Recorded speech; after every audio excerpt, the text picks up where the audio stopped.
प्रकार भोपाल विकास प्राधिकरण भोपाल में विकास के नाम पर भ्रष्टाचार करता है, इस वीडियो में हम आपको बताने जा रहे हैं। वो तमाम तथ्य जो भोपाल विकास प्राधिकरण के भ्रष्टाचार के संबंधित हैं, वे सभी दस्तावेजों के साथ में आज इस वीडियो के माध्यम से आपके सामने रखेंगे। मिसरौत चरण 2 योजना जो कि भोपाल विकास प्राधिकरण की सबसे सक्सेस योजना आज मानी जाती है, उस पर बात करेंगे। हमने भोपाल विकास प्राधिकरण से ये चाहा था आरटीआई के माध्यम से कि आप हमें बताइए कि आपने मिसरौत चरण 2 योजना में कितने प्लाटों का आज तक विक्रय किया है। तो भोपाल विकास प्राधिकरण ने हमें बताया कि लगभग उन्होंने 700 प्लाटों का, क्योंकि ये इसमें जो उन्होंने हमें जानकारी दी है उसमें 169 प्लाट बताए हैं। साथ ही उन्होंने जो सार्वजनिक प्लॉटों का विक्रय किया है वो 4 प्लॉट अलग से उन्होंने हमें बताए हैं। तो ऐसे करके कहा जाए तो भोपाल विकास प्राधिकरण ने आज दिनांक तक जो है वो भोपाल विकास प्राधिकरण की योजना मिसरौत चरण 2 में 701 प्लाटों का विक्रय कर दिया। अब चौंकाने वाली बात क्या आती है? चौंकाने वाली बात यह आती है कि भोपाल विकास प्राधिकरण ये कहता है कि इन प्लाटों को विक्रय करने के बाद में भी प्राधिकरण को किसी भी तरह की कोई आय नहीं हुई। तो ये एक चौंकाने वाला विषय है कि भोपाल में, राजधानी में और एक प्राइम लोकेशन पे आप इतने प्लॉट बेच देते हैं, उसके बाद में आपको आय नहीं होती।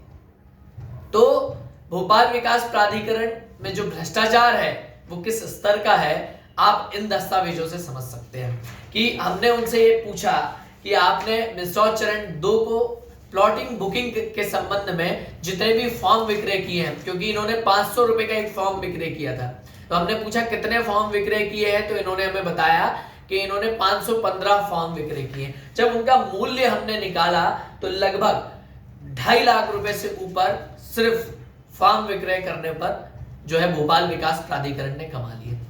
अब रही बात ये कि भोपाल विकास प्राधिकरण ये कहता है कि नगर विकास योजना जो होती है, ऐसी अवस्था में प्राधिकरण मिसरौत चरण 2 में अंतर्गत आय संबंधी जानकारी संधारित ना होने के कारण उपलब्ध कराया जाना संभव नहीं है। यानी कि मिसरौत चरण 2 से भोपाल विकास प्राधिकरण को कितनी आय हुई है, इसकी जानकारी भोपाल विकास प्राधिकरण में संधारित नहीं है। और वहीं इनका स्पष्ट कहना है कि प्राधिकरण नगर तथा ग्राम निवेश अधिनियम 1973 के तहत गठित निकाय है, जिसके द्वारा नगर विकास कार्यों का संपादन ना हानि ना लाभ के आधार पर किया जाता है। जबकि वहीं ये भोपाल विकास प्राधिकरण जब टीएनसीपी को अपनी योजनाओं की जानकारी भेजता है और उनसे नगर विकास के लिए जब अनुमतियां लेता है, तो उनमें स्पष्ट कर देता है कि भोपाल विकास प्राधिकरण को उन योजनाओं से कितना शुद्ध लाभ होगा। हमारे पास एक जानकारी और ऐसी है जो मिसरौत चरण 3 से संबंधित है, जिसमें कि भोपाल विकास प्राधिकरण ने मिसरौत चरण 3 योजना को संचालित करने के लिए या किसानों की जमीनें उस योजना के लिए लेने के लिए जो टीएनसीपी को प्रस्ताव भेजा, उसमें टीएनसीपी क्या कहता है? टीएनसीपी यह कहता है कि मिसरौत चरण 3 योजना से 325 करोड़ रुपए का मुनाफा होगा, जिससे कि प्राधिकरण को योजना से 124.52 करोड़ रुपए शुद्ध लाभ अर्जित होगा। ये जानकारी है जिसमें स्पष्ट लिखा हुआ है कि भोपाल विकास प्राधिकरण को मिसरौत चरण 3 योजना से 124 करोड़ रुपए का मुनाफा होगा। जब एक तरफ तो जो टीएनसीपी को आप जानकारी भेजते हो उसमें कहते हो कि प्राधिकरण को आय होगी, प्राधिकरण को लाभ होगा, और दूसरी ओर आप आरटीआई के तहत मना कर देते हैं कि हम नगर विकास योजना का जो अधिनियम है 1973 उसके तहत ना लाभ ना हानि के तहत लोगों को आवास मुहैया कराते हैं। तो ये बहुत ही गलत है। भोपाल विकास प्राधिकरण की आज तक जांच नहीं की गई। भोपाल विकास प्राधिकरण में जो आता है वो अरबों खरबों का मालिक बन जाता है। यहाँ के यंत्रियों को यदि आप देखेंगे तो वे भ्रष्टाचार के नाम पर आए दिन काली कमाई करते हैं, और भोपाल विकास प्राधिकरण और राजधानी में बैठे हुए वे नेता चुप रहते हैं, जिन्हें यह पता होता है कि भोपाल विकास प्राधिकरण में कितना भ्रष्टाचार चल रहा है। क्या उस भ्रष्टाचार का हिस्सा बड़े स्तर तक जाता है? क्या उस भ्रष्टाचार का हिस्सा मंत्रियों तक जाता है? क्या उस भ्रष्टाचार का हिस्सा शासन तक जाता है, जो शासन इतने बड़े बड़े भ्रष्टाचार होने के बाद भी चुप रह जाता है? मिश्रौत चरण 2 योजना में जितनी प्राधिकरण की कमाई हुई है, पहले प्राधिकरण उसको सार्वजनिक करे, सार्वजनिक करने के बाद में प्राधिकरण को जो आय हुई है उसका 50% किसानों में वितरित किया जाए, क्योंकि किसानों की जमीनों को लेकर प्राधिकरण ने मिश्रौत चरण 2 योजना को बनाया था और किसानों की सहमति करके उस योजना का संचालन किया।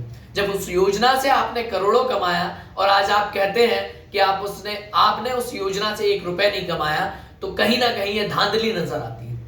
700 प्लाटों का विक्रय करने के बाद आराम से भोपाल विकास प्राधिकरण ने लगभग 400 से 500 करोड़ रुपए कमाए होंगे, क्योंकि मेरे पास एक ऐसा उदाहरण है जिसमें एक एक प्लॉट को 1-1 करोड़ रुपए में विक्रय किया गया है। ये एक प्लॉट है जो सार्वजनिक प्लॉट था, इसमें स्कूल के लिए इस प्लॉट का विक्रय किया गया। नर्सरी स्कूल डी के आवंटन के संबंध में यह पत्र जारी हुआ है। इसमें 1,27,27,426 रुपए का यह प्लॉट विक्रय किया गया। उसके बाद में दूसरा भी मेरे पास उदाहरण है, उसमें इन्होंने जो है 1,81,00,000 रुपए का प्लॉट विक्रय किया है। वहीं तीसरा उदाहरण मेरे पास है जिसमें 1,35,00,000 रुपए का प्लॉट विक्रय किया गया है। वहीं चौथा उदाहरण भी मेरे पास है जिसमें 1,30,51,500 रुपए का प्लॉट विक्रय किया गया है। तो जिस योजना से आपने करोड़ों कमा लिए और आप नगर विकास योजना टीएनसीपी का जो अधिनियम है उसके तहत ये कहते गए कि आप ना लाभ और ना हानि का काम करते हैं, तो ये बहुत ही गलत है। किसानों की जो आय थी, किसानों का जो अधिकार था, उसका हनन आपने कर लिया और किसानों को चंद नाम मात्र का भूखंड दे दिया, जिससे आज भी वो विक्रय के नाम पर परेशान हो रहे हैं, वहीं नामांतरण के नाम पर परेशान हो रहे हैं। और जो 30% का गेन टैक्स किसानों के ऊपर लग रहा है, उससे किसान आपकी योजना में आने के बाद में भी अपने आप को छला हुआ महसूस करते हैं। करोड़ों की योजनाएं करते हैं, करोड़ों के भ्रष्टाचार करते हैं, उसके बाद में दस्तावेजों में अपने आप को शून्य घोषित कर देते हैं कि हमको तो इस योजना से 1 रुपए का लाभ नहीं हुआ। तो इससे बड़ा जनता को मूर्ख बनाने का साधन कुछ नहीं हुआ। भोपाल विकास प्राधिकरण अपनी मिश्रौत चरण 2 योजना से जो मुनाफा हुआ था उसको सार्वजनिक करे, जनता को बताए कि उसने कितना पैसा उससे कमाया है, वहीं उसका जो लाभ है उसका 50% किसानों में वितरण करे। नहीं तो मिश्रौत चरण 3 योजना और भोपाल विकास प्राधिकरण की जितनी भी योजनाएं हैं वो हम भोपाल में नहीं होने देंगे। साथ ही साथ जनता को और किसानों को जागरूक करेंगे कि आपकी भूमि लेने के बाद में भोपाल विकास प्राधिकरण किस तरह से भ्रष्टाचार करता है और किस तरह से किसानों को छला जाता है। मेरा भोपाल की समस्त जनता से आग्रह है कि इस वीडियो को इतना शेयर करिए कि ये प्रशासन के एक एक अधिकारी तक पहुंचे। जिस प्रकार से भोपाल की जनता को प्लॉट विक्रय करके लूटा जाता है, किसानों को उसकी जमीन लेकर लूटा जाता है और उसका लाभ किसी को नहीं होता, ना आम जनता को ना किसान को। केवल और केवल प्राधिकरण के जो अधिकारी हैं उनकी जेबें भरी जाती है। उनके खिलाफ जब लोकायुक्त में शिकायत की जाती है तो उसकी जांच नहीं होती, ईओडब्ल्यू में शिकायत की जाती है उसकी जांच नहीं होती। तो साफ तौर पर कहा जा सकता है कि भोपाल विकास प्राधिकरण में कितना घोटाला और भ्रष्टाचार चलता है। भोपाल की पूरी जनता से मेरा हाथ जोड़कर आग्रह है, इस वीडियो को इतना शेयर करें कि ये भोपाल के प्रत्येक किसान तक, प्रत्येक आम जनता तक पहुंचे और हमको ये पता चले कि हमारा अधिकार क्या है और हमें कौन लूट रहा है। भोपाल विकास प्राधिकरण आज भोपाल विनाश प्राधिकरण बन चुका है। भ्रष्टाचार के नाम पर इतने करोड़ों के घोटाले किए जा रहे हैं या किसी प्रकार की जांच भी शासन के स्तर पर नहीं की जाती। शासन से भी आग्रह है कि तमाम जो योजनाएं भोपाल विकास प्राधिकरण की उनकी जांच कराई जाए, उसके लिए एक कमेटी बनाई जाए, उस कमेटी में किसान के प्रतिनिधित्व को भी रखा जाए ताकि भोपाल विकास प्राधिकरण द्वारा किया गया भ्रष्टाचार जनता के सामने आ पाए। बहुत बहुत धन्यवाद। नमस्कार। अजय पाटीदार, भोपाल।